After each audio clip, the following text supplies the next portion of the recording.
Hola queridos amigos, un feliz sábado. Les saluda Daniel Miranda desde aquí, desde los estudios de Zoom TV Latino. Muy contento estoy de poder dirigirme una vez más a ustedes aquí en este espacio de adoración. Antes de comenzar nuestro estudio el día de hoy, quisiera invitarles a que me acompañen para tener una palabra de oración. Inclinemos el rostro. Querido Señor y Padre bueno, gracias te damos por la oportunidad de compartir tu palabra. Gracias porque esta palabra es luz a nuestros pies. Hay suficiente instrucción allí para no errar.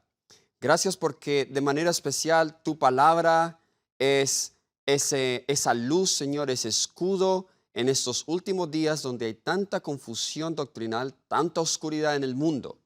Gracias porque la has dado como esa luminera que puede alumbrar, Señor, las mentes entenebrecidas. Y oro para que al presentarla, el mismo espíritu que inspiró los profetas también ilumine mi mente y yo pueda, Señor, hablar aquello que está en armonía con tu santa voluntad. En el nombre de Cristo Jesús lo pido. Amén. En el año 2008, el expresidente Barack Obama, expresidente de los Estados Unidos, utilizó la siguiente frase como su lema principal en su campaña: el cambio en que podemos creer. Y asociado con esta frase estaba el lema que decía, sí podemos. Esta segunda oración fue un lema utilizado por la Unión de Trabajadores Agrícolas en el año 1972 por César Chávez y la cofundadora del movimiento, Dolores Huerta, a quien aparentemente se le ocurrió el lema. Se utilizó especialmente durante el ayuno de 24 días de Chávez en Phoenix, Arizona.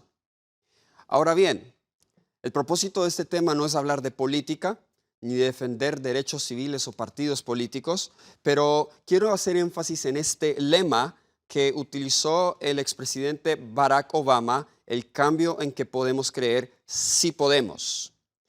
Esto nos demuestra, y de hecho ese gran discurso que pasó a la historia, sí podemos, fue uno de los discursos que ayudó en la campaña de Obama para que él ganase las elecciones presidenciales. Muchas personas se sintieron identificadas con ese cambio que él proponía y lo interesante fue que él incluyó a las personas como podemos hacer esto juntos. En otras palabras, su discurso fue inclusivo.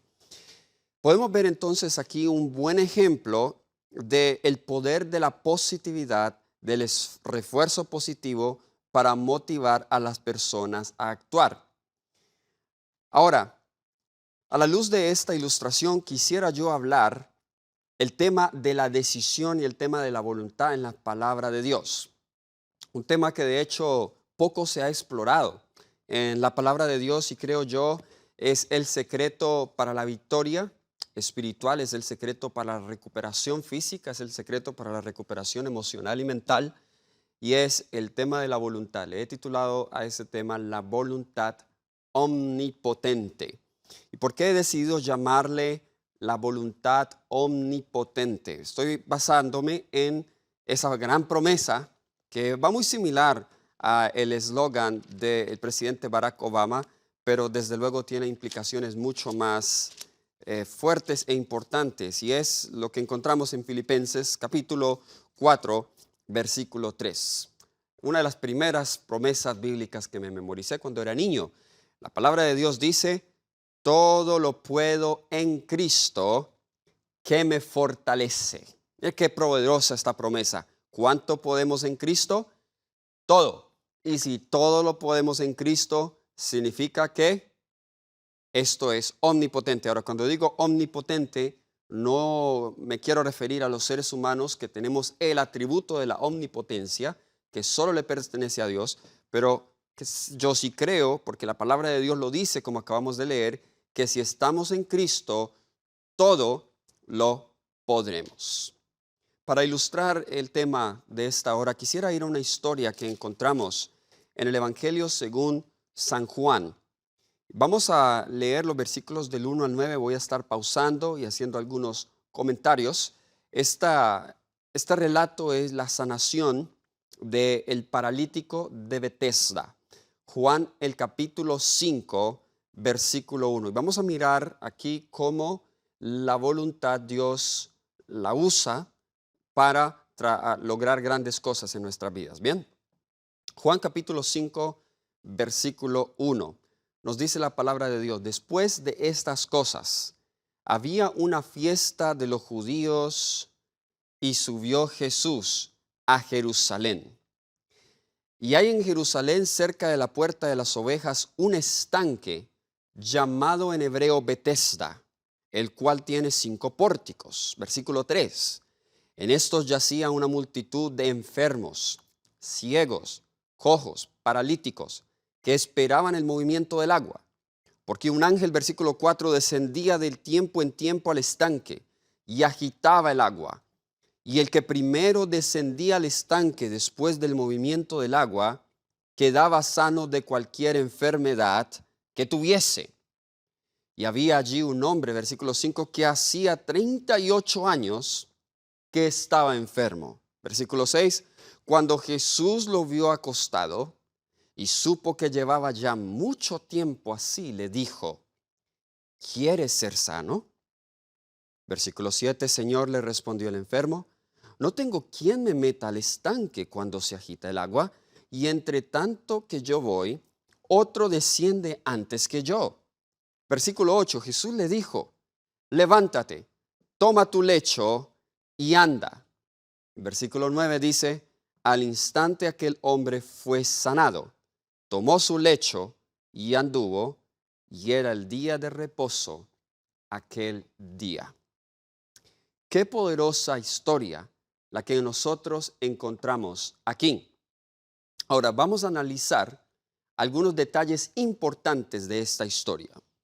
Número 1, observamos que en este estanque habían muchos enfermos y supersticiosamente creían que el movimiento del agua les iba a curar, que de tiempo en tiempo un ángel descendía y agitaba el agua. Ahora, algunas personas se preguntan si es que en verdad esto sucedía. Pero el texto nos dice claramente que se creía que un ángel hacía estas cosas. En otras palabras, esto no era una obra de Dios, era una superstición. Cuando quizá era el viento que agitaba el agua, las personas creían que era un ángel quien era el que descendía al agua. Y bueno, ellos se lanzaban, los enfermos, y recibían sanación, algunos de ellos. Pero entre todos los enfermos que estaban allí, había un hombre en graves condiciones de salud. Era un paralítico. Y Jesús, de todos los enfermos que hay allí, demuestra interés de manera especial en este hombre, en el paralítico. ¿Por qué?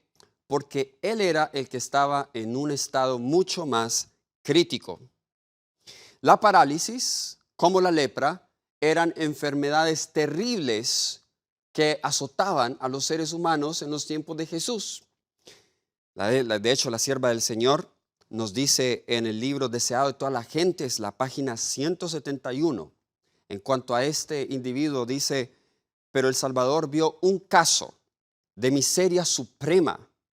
Era el de un hombre que había estado imposibilitado durante 38 años. Su enfermedad era de gran parte el resultado de su propio pecado y consideraba como juicio de Dios.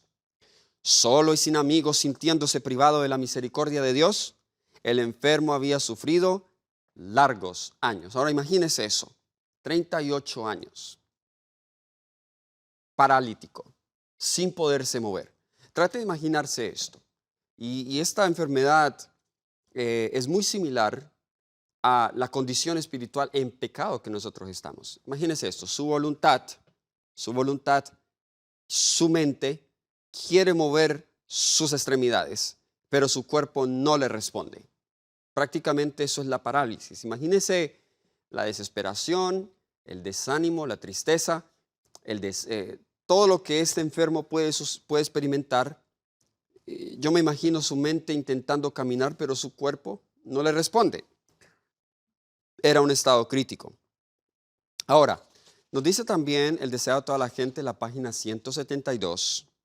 Jesús no le pide a este enfermo que ejerza fe en él. Dice simplemente, levántate, toma tu lecho y anda. Pero la fe del hombre se aferra a esa palabra.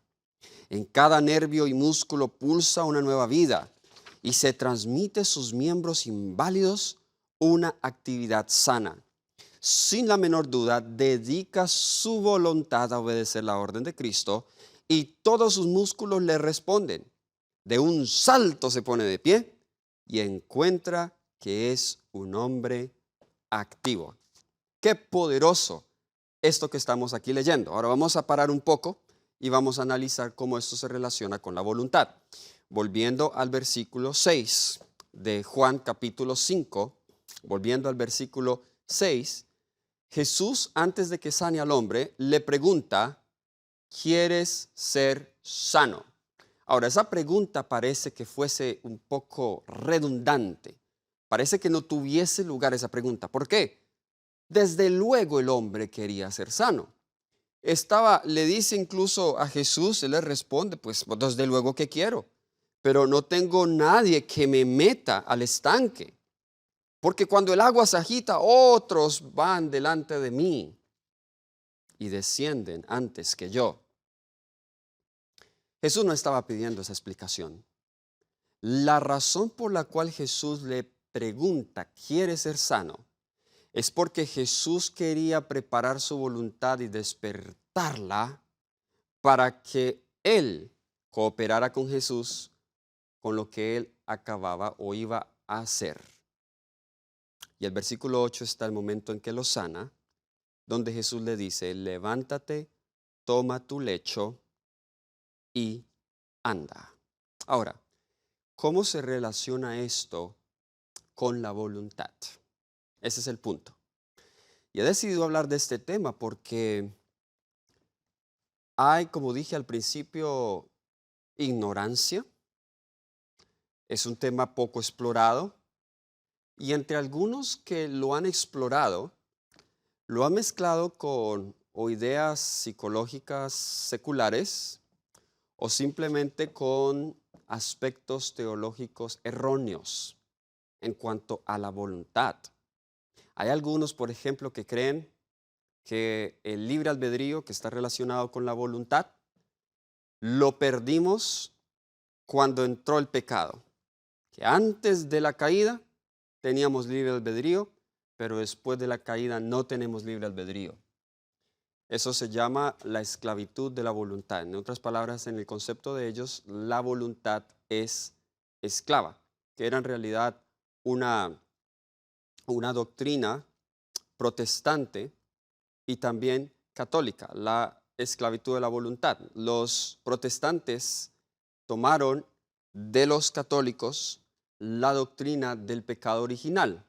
Algunos de ellos quizá no le llamaban pecado original, pero decidieron modificar un poco el concepto de pecado original a total depravación. ¿Y cuál es el concepto detrás de total depravación? De acuerdo a esta idea de la total depravación, el pecado degradó tanto el ser humano y todas sus facultades que aún la voluntad quedó completamente anulada y degradada, que nosotros por nosotros mismos no podemos decidir. En otras palabras, nosotros no podemos dejar de pecar porque la voluntad es esclava. ¿Ok? La voluntad es esclava. Y desde luego, la premisa detrás de eso, algunos creen en la voluntad esclava sin que crean en el pecado original, pero ignoran que es que de ahí donde viene.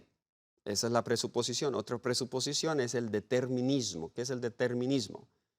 Es algo similar a la doble predestinación, una idea muy similar, donde Dios determina todo lo que tú vas a hacer.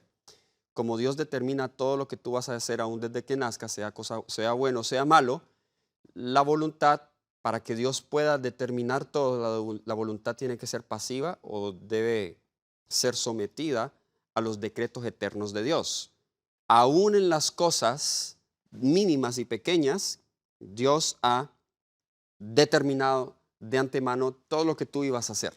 Entonces, en ese caso, la voluntad no juega ningún papel importante, porque todo lo que tú haces y todo lo que tú decides, que aparentemente lo decides por ti mismo, es en realidad lo estás haciendo porque Dios ya lo predeterminó. Bueno, otros no van a ese extremo de la doble predestinación o determinismo, pero tratan de reconciliar el libre albedrío con el determinismo. Entonces ha surgido la posición que se llama el soft determinism o el determinismo suave, le llaman, donde se da libertad a que el ser humano en las cosas comunes de la vida actúa independiente de los decretos eternos de Dios, pero en materia de salvación, entonces el humano es sujeto a la voluntad de Dios. En otras palabras, yo no necesito que Dios me predestine para comer, eso es algo que lo puedo hacer por mí mismo, pero Dios predestina las cosas que hago, las cosas que hablo, en fin,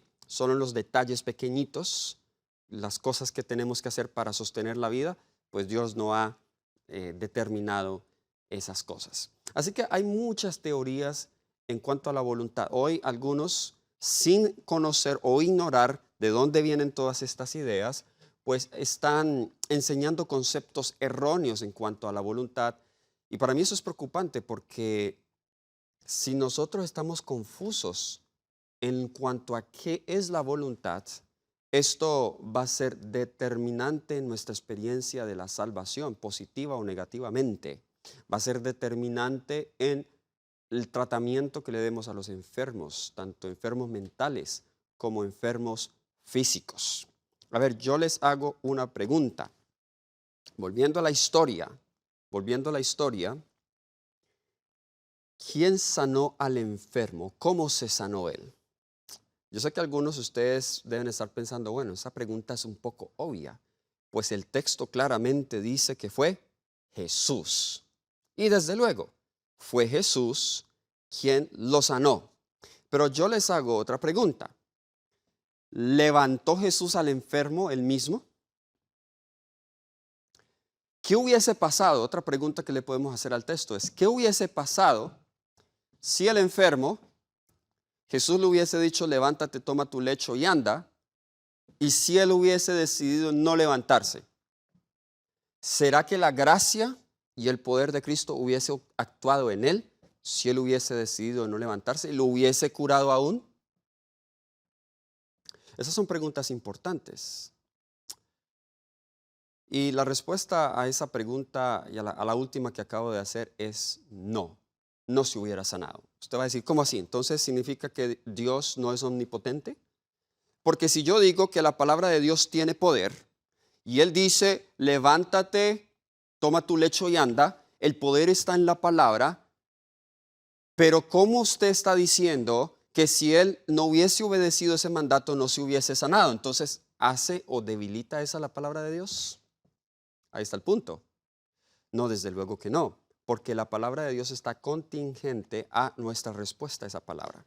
No es como las cosas inanimadas. A ver, las cosas inanimadas Dios las crea y no se resisten. Dios dijo, hágase la luz, fue la luz. La palabra de Dios actuó, las cosas inanimadas no se resisten. Aún los animales no se resisten a la palabra de Dios. Pero el ser humano, esto es lo que diferencia al ser humano. Esto es lo que diferencia al ser humano. El ser humano Dios le dio voluntad. Y todo esto es parte de las facultades superiores que Dios le otorgó al ser humano. La voluntad, la conciencia, la razón. Lo que Ellen White le llama las facultades superiores.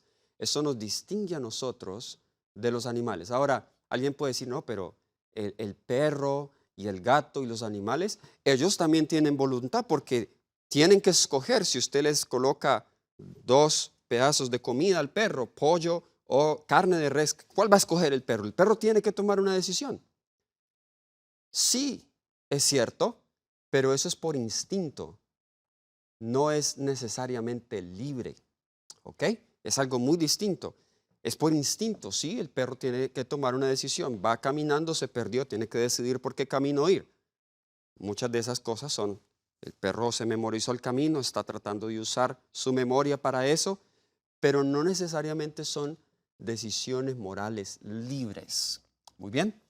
Entonces, volviendo acá a la historia, en el versículo 8, Jesús le dice a este hombre, levántate, toma tu lecho y anda. Si el hombre, déjeme decirle lo siguiente, si este hombre no hubiese obedecido el mandato de Jesús, no se hubiese sanado.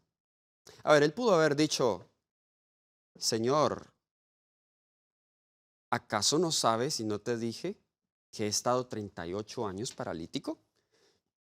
¿Acaso no sabes que mi problema es la parálisis? Ya te dije que ni siquiera puedo ir yo mismo al estanque. Yo necesito a alguien que me ayude. Y ahora tú me dices, levántate. Él pudo haber racionado de esta manera. Él pudo haber pensado de esta manera, pero no lo hizo. Él creyó la palabra. Él escoge colocar su voluntad del lado de la voluntad de esa palabra, y cuando esas dos voluntades se juntan, se convierte omnipotente. Vuelvo a leer la cita que leí hace un rato, del deseado de todas las gentes, la página 172. No sé si captaron la idea, la vuelvo a leer. Jesús no pide a este enfermo que ejerza fe en él. En otras ocasiones, cuando Jesús sanaba, les preguntaba, ¿crees en mí? ¿Crees que el Hijo del Hombre puede hacerlo? Esta vez no hizo esa pregunta. Él simplemente le dice, levántate, toma tu lecho y anda.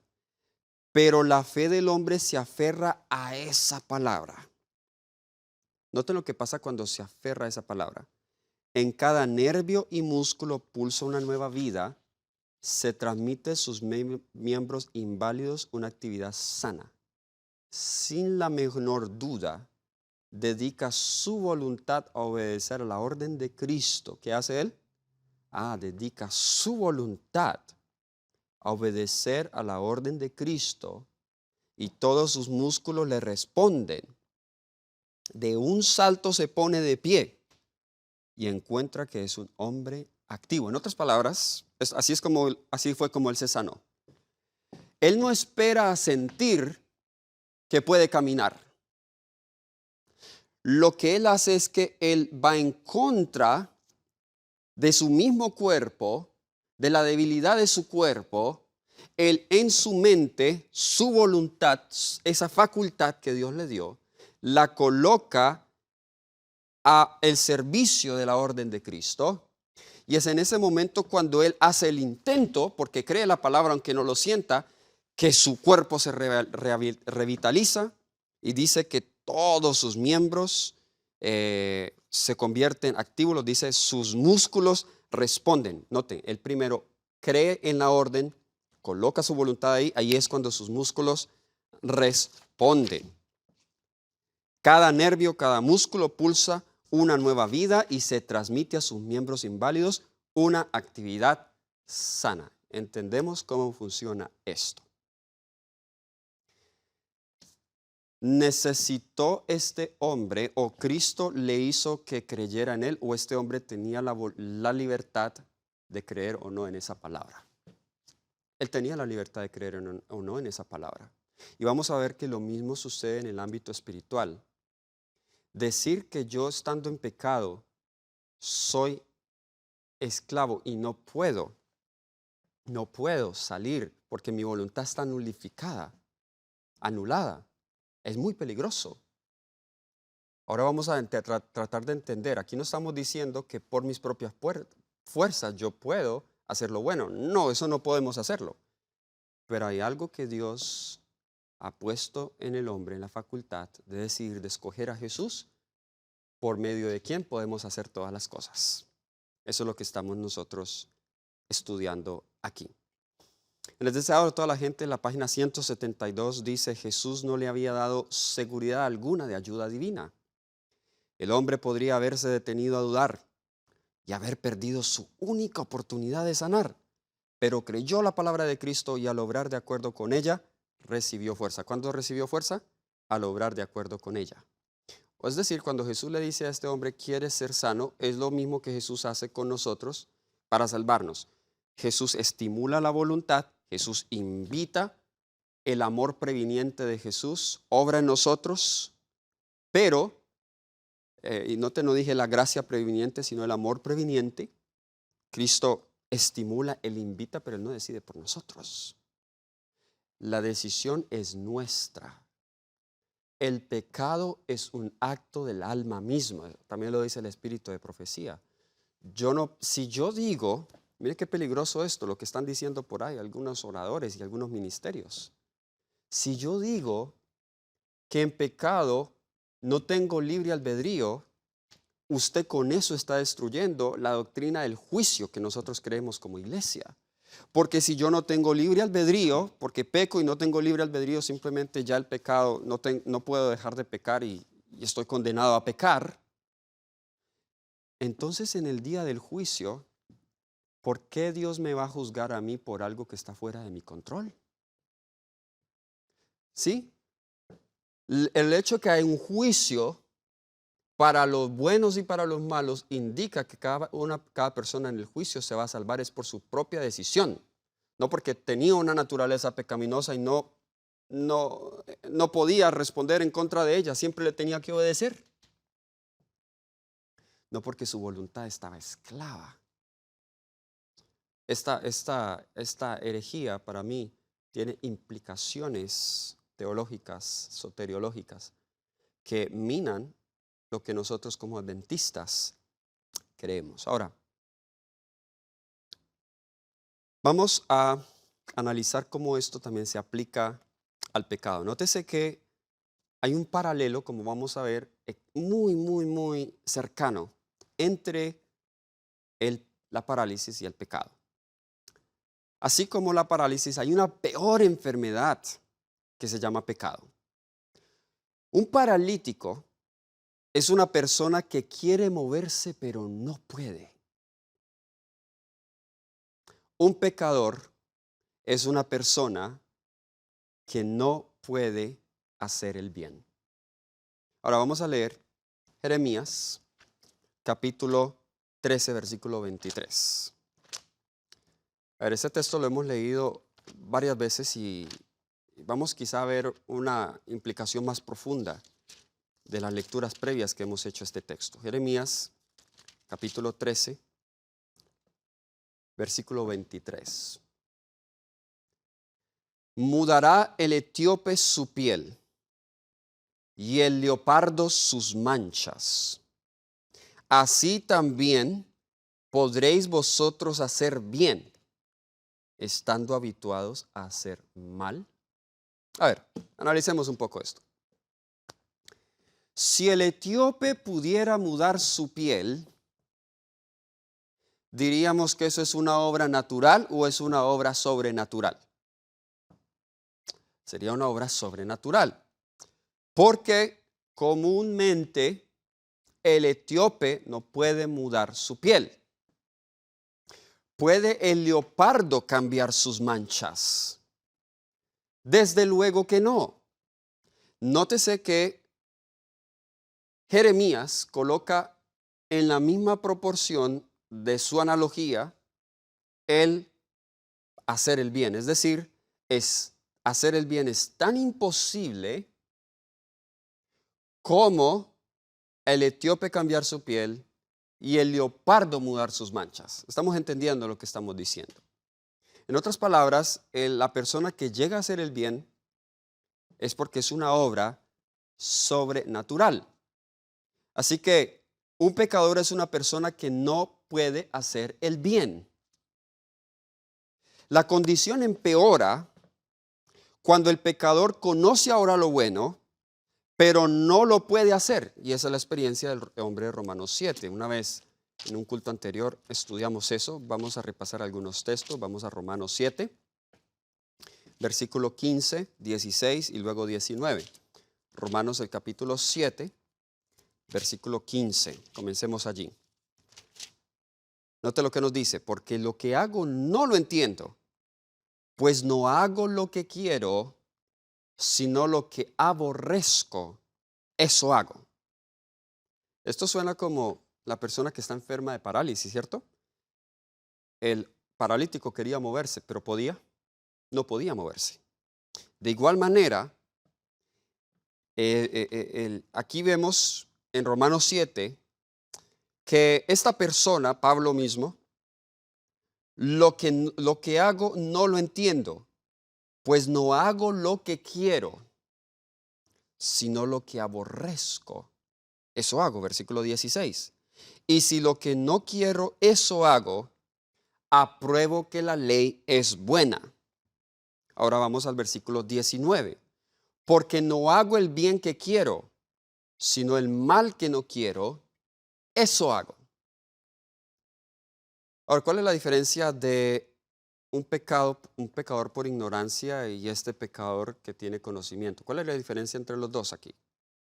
Ninguno de los dos está haciendo el bien, pero el que está pecando por ignorancia simplemente no conoce, no sabe.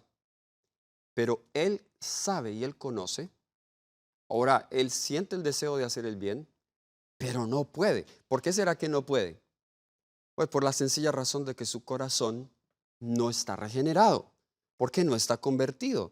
¿Por qué? Pues el versículo 7 de Romanos 8 dice, por cuanto los designios de la carne son enemistad contra Dios, porque no se sujetan a la ley de Dios, ni tampoco puede. ¿Y cómo es la ley de Dios? El versículo 12 de Romanos 7 define la ley de Dios como santa, justa y buena. Es decir, cuando él dice que lo bueno, el bien que quiero hacer no lo hago, pero el mal que no quiero eso hago. Es decir, el bien que él quiere hacer es guardar la ley de Dios, porque la ley de Dios es buena. Pero ¿por qué no puede hacer? Porque es un corazón carnal y los designios de la carne son enemistad contra Dios. Muy bien. Entonces, esta es la condición de un paralítico del pecado. Ahora, 1 Corintios capítulo 15, versículo 57, encontramos una maravillosa promesa y esperanza para el pecador. Me encanta esta promesa. Nos dice, más gracias. 1 Corintios capítulo 15. 1 Corintios capítulo 15, versículo 57. Más gracias sean dadas a Dios que nos da la victoria por medio de nuestro Señor Jesucristo. Entonces, ¿a través de quién podemos nosotros obtener la victoria? Nos dice acá, por medio de nuestro Señor Jesucristo. Entonces, es Cristo quien a nosotros nos da la victoria. Filipenses 4:13, como leímos, todo lo puedo en Cristo que me fortalece. ¿Cuánto podemos en Cristo? Nos dice todo. Ahora, ¿qué significa eso? ¿Cómo podemos nosotros obtener esa victoria? Hay algunos que enseñan que no es posible tener victoria completa sobre el pecado, pero los tales niegan Filipenses 4:13. La Biblia nos dice, todo lo podemos en Cristo. Y si podemos todo, significa que con Cristo podemos tener una voluntad omnipotente. Leemos en Palabras de Vida del Gran Maestro, la página 268. Maravillosa cita. Note lo que nos dice. Cuando la voluntad del hombre coopera con la voluntad de Dios, llega a ser omnipotente. Y de ahí saqué el tema de hoy. Cuando la voluntad del hombre coopera con la voluntad de Dios, llega a ser omnipotente. Voy a parar aquí entonces en un momento. ¿Cuál es la parte del ser humano en la salvación entonces? Porque nosotros a veces decimos Cristo lo hace todo. Y eso es cierto.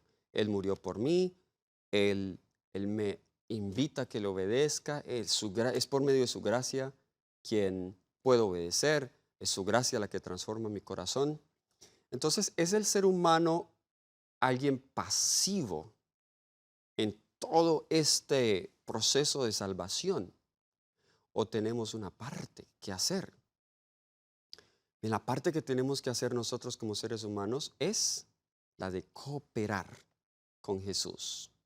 Por eso dice esta cita, cuando la voluntad del hombre coopera, palabra clave ahí, cooperar, con la voluntad de Dios llega a ser omnipotente. Así que si coopera, significa que los seres humanos, aún después de la caída, tenemos la libertad de decidir si quiero cooperar o no con Dios. Y en esa facultad de decidir, nosotros no somos forzados, ni es que Cristo decide por mí por su gracia. No, Él me deja a mí elegir. Si me llama, si me estimula, trata de convencerme con su amor, pero yo soy quien decido. Sigue diciendo la cita.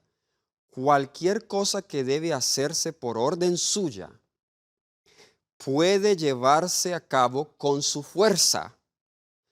Todos sus mandatos son habilitaciones. ¡Wow! ¡Qué poderosa esa cita! Todos sus mandatos son ¿qué? Habilitaciones. All his biddings are enablings. En inglés dice. Es decir, todo lo que Él te mande hacer, querido amigo y amiga, por su gracia lo puedes hacer. En la historia del paralítico, Él le dijo, levántate, toma tu cama y vete. Todos sus mandatos son habilitaciones. En el mandato estaba el poder de hacerlo. El poder de la palabra de Dios. Pero ese poder no actúa en mí en un estado pasivo. Yo tengo que activamente colocar mi voluntad de parte de la voluntad de Él y eso yo tengo la libertad para hacerlo. Cuando usted quita esa libertad de la persona, usted entonces está negando y está quitando a la persona la libertad de vencer. Ahora, ¿recuerdan el paralítico? Donde habíamos leído que sin la menor duda él dedica su voluntad a obedecer a la orden de Cristo y todos sus músculos le responden, ¿recuerda? El paralítico dedicó su voluntad a obedecer la orden de Cristo. Ese es el secreto para tener una voluntad omnipotente.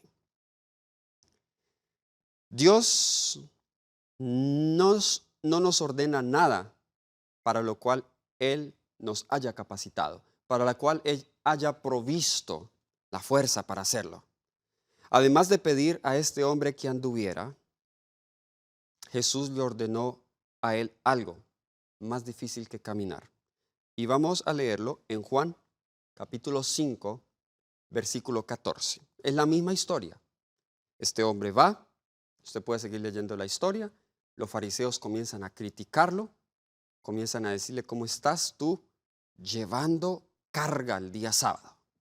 Porque eso sucedió un sábado. Y bueno, este hombre está un poco desanimado por el rechazo que está recibiendo los líderes de la iglesia, pero luego Jesús se lo vuelve a encontrar. Y lo leemos en Juan 5:14, donde dice, después le halló Jesús en el templo y le dijo, mira, has sido sanado, no peques más para que no te venga alguna cosa peor. A ver, coloquemos esto en perspectiva. ¿Quién fue quien le dijo al hombre, levántate, toma tu lecho y anda? Fue Jesús. ¿Quién le dijo a este hombre, no peques más? Fue el mismo Jesús. Es la misma palabra. Si el hombre al obedecer la palabra se levantó y caminó, ¿creen ustedes que al obedecer la palabra no peques más, el mismo efecto se verá? Claro que sí. Pero él tiene que colocar su voluntad en la voluntad de Cristo. Recuerden lo que leímos, todos sus mandatos son habilitaciones. El mandato entonces a no pecar más, en ese mismo mandato está la habilitación para no pecar más. Miren qué sencillo es esto. Esto no es algo complicado. Bueno, es difícil experimentarlo, es cierto. Entonces, ¿es la voluntad libre para obedecer o no es libre? Yo creo que la voluntad es libre para obedecer. Voy a leer en el tiempo que tengo, en los 15 minutos, tengo varias citas del Espíritu de Profecía donde quiero entrar de lleno y de fondo en aclarar este punto de la voluntad. ¿Ok? Ya hemos visto que la voluntad es libre para obedecer. Dios la habilita, luego Él nos da el poder para hacerlo pero es parte nuestra colocar nuestra voluntad del lado de la de Dios. Ahora, noten esta cita de El deseo de toda la gente, es la misma página 172.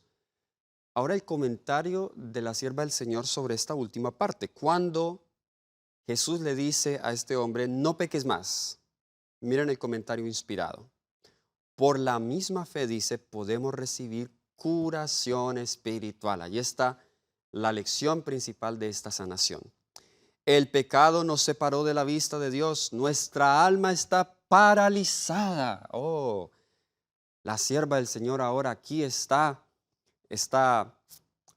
comparando la parálisis física con la parálisis espiritual. Por nosotros mismos somos tan incapaces de vivir una vida santa como aquel lisiado lo era de caminar. Son muchos los que comprenden su impotencia y anhelan esa vida espiritual que los pondría en armonía con Dios. Luchan en vano para obtenerla. El hombre de Romanos 7, y ella lo va a citar acá. En su desesperación claman, miserable hombre de mí, ¿quién me librará del cuerpo de esta muerte? Alcen la mirada estas almas que luchan presa de la desesperación. El Salvador se inclina hacia el alma adquirida por su sangre, diciendo con inefable ternura y compasión, quiere ser sano. Qué palabras tan maravillosas. Cuando tú te sientas luchando duramente con el pecado, sientes que no estás teniendo victoria, estás cayendo una y otra vez en la tentación, te sientes paralizado, te sientes incapaz de hacer lo bueno, oh alma que tiembla. Escucha las palabras del Salvador que se inclina a ti y te dice, ¿quieres ser sano? Él os invita a levantaros llenos de salud y paz. No esperéis hasta sentir que sois sanos. ¿Recuerdan el paralítico? Si hubiera esperado hasta sentirse que estaba sano, para pararse, nunca se hubiera parado. Y ahí está el error que muchos cometen en su experiencia de fe. Le dicen a Dios, perdona nuestros pecados, dame una vida de victoria. Pero esperan a que lo sientan para entonces creer. No, tú no necesitas esperar hasta que lo sientas para creer. Créelo porque la palabra lo dice. El sentimiento no determina si estás perdonado o no. El sentimiento no dicta si puedes vencer o no. Lo que lo dicta es la palabra de Dios. No esperéis hasta sentir que sois sanos. Creed en su palabra y se cumplirá. Poned vuestra voluntad de parte de Cristo. Quered servirle y al obrar de acuerdo con su palabra recibiréis fuerza. Noten, la fuerza no se recibe antes del ejercicio de la voluntad. Eso es el predeterminismo, ese es el determinismo, perdón, ese es el concepto de la voluntad esclava, donde ellos enseñan que cuando recibimos a Cristo Jesús, entonces recibimos de nuevo la capacidad de libremente obedecer su ley. Pero aunque estamos de acuerdo con eso, que es Cristo quien nos habilita a obedecer la ley, pasan por alto el paso previo a eso. Porque entonces, ¿tú cómo aceptas a Jesús? Esa es la pregunta que hay que hacer. Ok, está bien que cuando aceptas a Jesús, Él devuelve esa libertad que tú tenías para obedecerle. Pero entonces, ¿tú cómo le aceptas a Él? Ellos dicen, por gracia. Ese es el concepto de la gracia previniente. Y el concepto de la gracia previniente se basa en un concepto de pecado original y total depravación. Como la voluntad está completamente depravada, entonces aún la voluntad necesita gracia y efusión para poder decidir, porque por nosotros mismos no podemos decidir. Ellen White no sigue ese concepto wesleyano. Aunque se acerca a él, parece que ella enseñara la gracia preveniente, ella va un poco más allá de ese concepto. Muy bien, entonces nos dice acá que debemos querer servirle, al obrar de acuerdo con su palabra recibiréis fuerza. Cualquiera sea la mala práctica. Te estoy hablando a ti, que me escuchas. Cualquiera sea la mala práctica, la pasión dominante que haya llegado a esclavizar vuestra alma y cuerpo, por haber cedido largo tiempo a ella, Cristo puede y anhela libraros. Él impartirá vida al alma de los que estabais muertos en delitos. Librará al cautivo que está sujeto por la debilidad, la desgracia y las cadenas del pecado. Qué poderosa promesa. Esto es deseado de toda la gente. Es página 172. La voluntad la define la sierva del Señor como el poder que gobierna la naturaleza humana. Es el poder que gobierna la naturaleza humana. Entonces, somete todas las otras facultades a su dominio. La voluntad no es el gusto, no es la inclinación, sino el poder que decide, que obra en los hijos de los hombres para obedecer a Dios o para desobedecerlo. ¿Tenemos libertad de obedecer o desobedecer a Dios? Sí, es un poder que Dios dio innato a nosotros. Es de las pocas cosas que aún nos queda de esa perfecta creación que Dios nos dio. El pecado debilitó la voluntad, pero no la ha anulado completamente.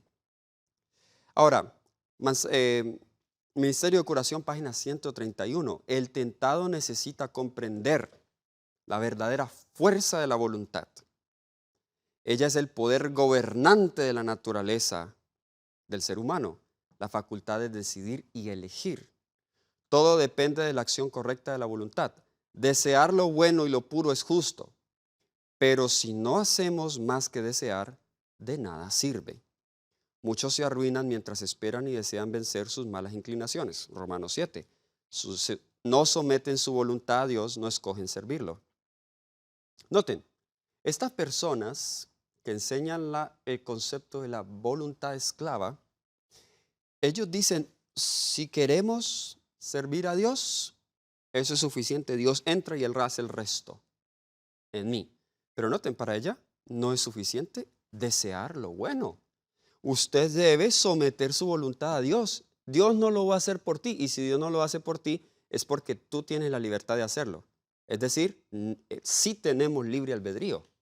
¿Estamos entendiendo lo que estamos diciendo? Porque si Dios no lo hace por mí, significa que yo lo tengo que hacer. Y soy libre de hacerlo.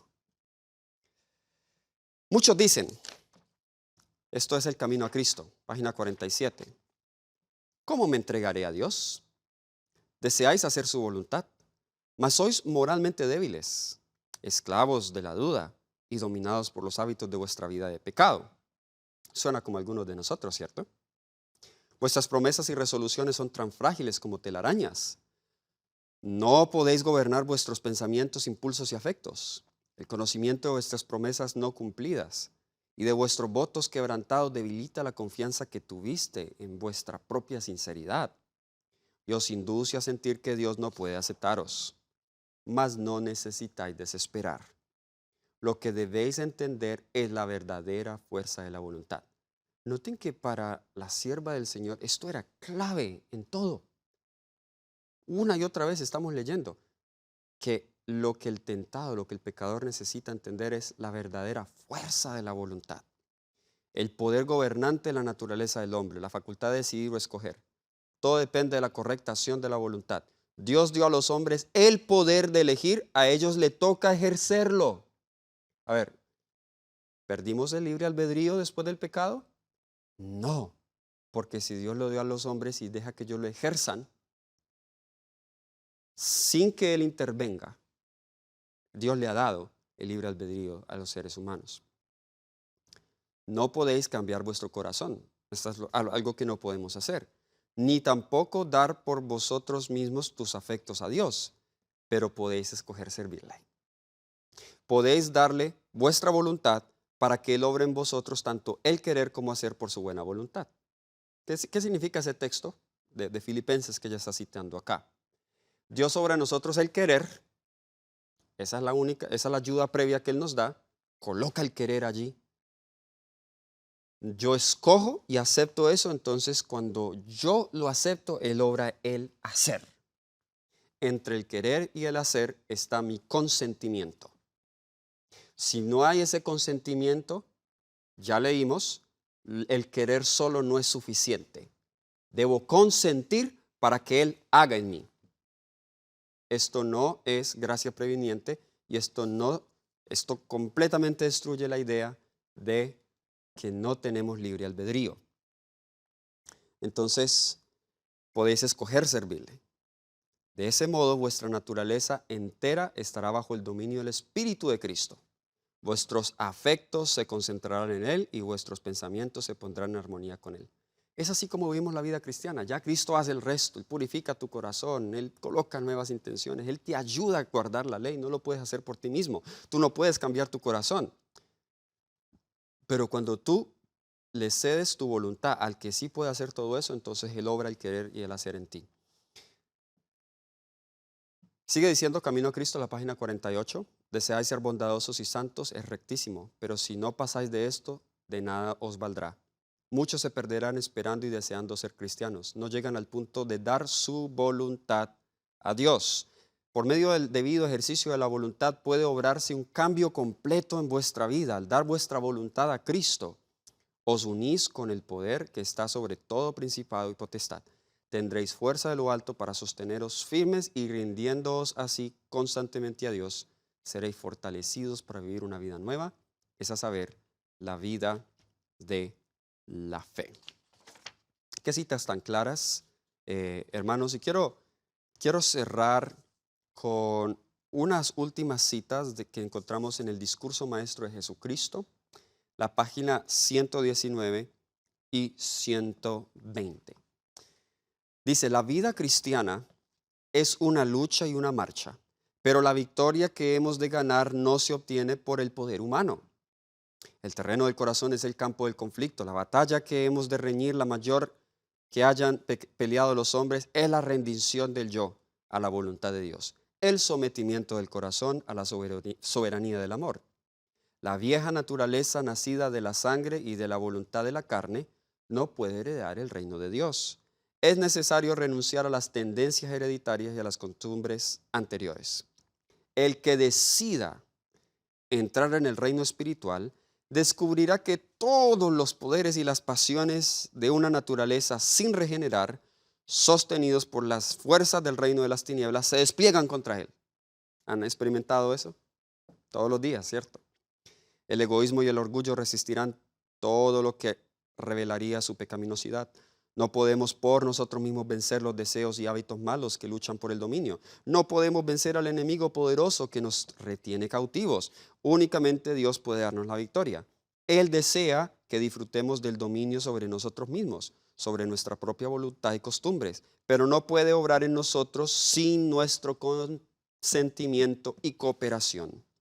El Espíritu Divino obra por las facultades y los poderes otorgados a los hombres. Nuestras energías han de cooperar con Dios. No se gana la victoria sin mucha oración ferviente, sin humillar el yo a cada paso. Nuestra voluntad no ha de verse forzada a cooperar con los agentes divinos.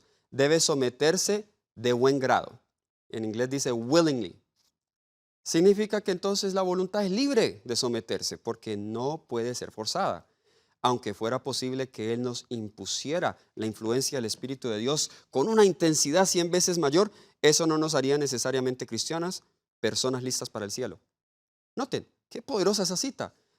Dice que Dios, si Él quisiera, Él intensificaría 100 veces la influencia del Espíritu Santo para hacernos decidir. Pero dice, esto no nos haría cristianos. Para mí esta es la cita más clara. Porque esa es la premisa detrás. No, Dios es el que influye en nuestra voluntad para que nosotros le escojamos a Él. No, eso es un trabajo que Él te ha dado a ti.